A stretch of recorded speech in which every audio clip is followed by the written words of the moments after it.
तो हम करते हैं आनंदम की गतिविधि, ध्यान देकर सुनने की क्रिया, ध्यान देकर सुनने की क्रिया, माइंडफुल लिसनिंग। अब देखते हैं ध्यान देकर सुनने की क्रिया कौन सबसे अच्छा करता है। यू भी करता है कि आदि करता है कि सहज करती है कि पहले हंसाओ, हंसो, ये तो करते हैं। तो पहले आराम से बैठ जाओ, बिल्कुल अपनी आंखें बंद करो, ठीक है। अब आंखें बंद करके अपनी सांसों पर ध्यान दो। तुम्हारा ध्यान इधर उधर भटक रहा होगा, फिर भी अपनी सांसों पर वापस ध्यान दो। गहरी सांस लो। अब तुम्हें बहुत सारी आवाजें सुनाई दे रही होंगी अपने आसपास। कुछ आवाजें दूर से आ रही होंगी, कुछ पास की होंगी। ध्यान दीजिए कि कौन कौन सी आवाजें तुम्हें सुनाई दे रही है।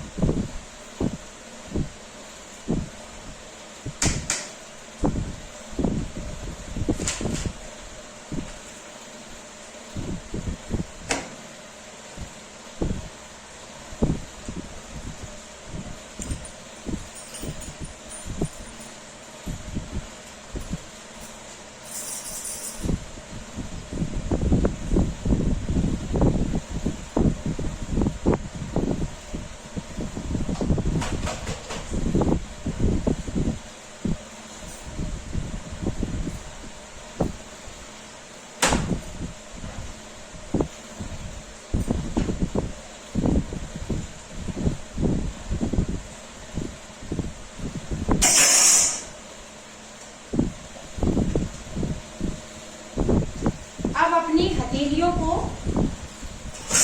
मलिए और अपनी आंखों पे रखो और धीरे धीरे अपनी आंखों को खोलो।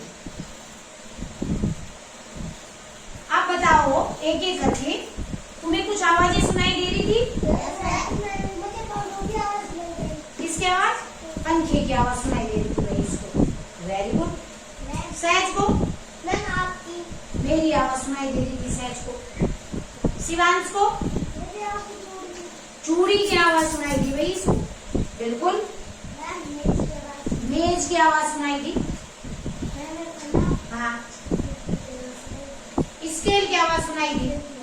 पटरी की आवाज सुनाई दी। हाँ। चाबी की आवाज सुनाई दी भाई।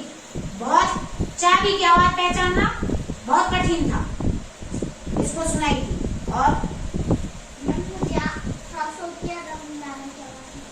सांसों की आवाज सुनाई दी। और नाना, नाना की आवाज वो कैसे लगा तुझे? अब देखो भाई, इसके नाना जी यहाँ पर नहीं है और इसको सुनाई दिया कि मेरे नाना जी मेरे को पुकार रहे हैं। देखो उसका दिमाग और दूर चला गया। देखो, ठीक है, तो क्लैप करो भाई। और वो इमोशनल भी हो गई, नाना जी को सोच के। वो नाना जी की मतलब उसने इतना याद किया कि उसको ये लग रहा मेरे नाना जी मेरे को पुकार रहे हैं और इसकी आंखों में आंसू भी आ गए। तो ये होता है बेटा, जब हम ध्यान देते हैं ना तो बहुत गहराई में चले जाते हैं। ठीक है, तो क्लैप करो एक बार। पेज भी पलटे मैंने, बिल्कुल, बहुत सुंदर।